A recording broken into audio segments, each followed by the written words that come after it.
What is terminal value in company valuation? Imagine trying to figure out how much a business is worth not just today but in the long run. That's where terminal value comes into play. When investors or analysts value a company, they often use a method called discounted cash flow analysis. This method estimates the present value of all future cash flows the company will generate. But since it's impossible to predict every year forever, we need a way to estimate what happens after the forecast period ends. That's what terminal value does. It estimates the value of all the cash the business will produce beyond the last year of the forecast. Think of it as the final piece of the puzzle that captures the company's future worth after the detailed projections end.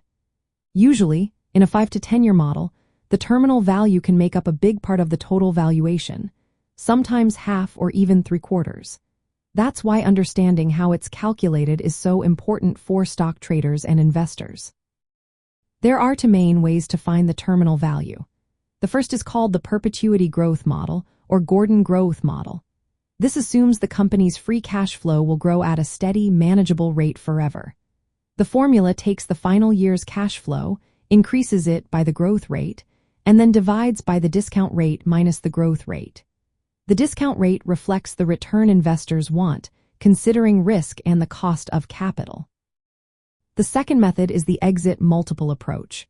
Here, analysts look at how similar companies are valued in the market. They pick a multiple based on metrics like earnings before interest, taxes, depreciation, and amortization, or net income, and apply it to the final year's financial figure. This gives an estimate of what the company might be worth if it were sold or valued at that point. For traders and investors, understanding terminal value helps assess whether a stock's current price reflects its long-term potential. If the terminal value is high, it suggests the company has strong future prospects. If it's low, the stock might be undervalued or overvalued depending on other factors. Since terminal value depends on assumptions about growth rates and discount rates, it carries some uncertainty. Changes in economic conditions, interest rates, or company fundamentals can impact these estimates. That's why it's important to consider different scenarios when using terminal value in your analysis. In short, terminal value captures what a business could be worth beyond the detailed forecast period. It's a key part of valuation models used in stock trading and options strategies, helping investors see the bigger picture of a company's long-term earning potential.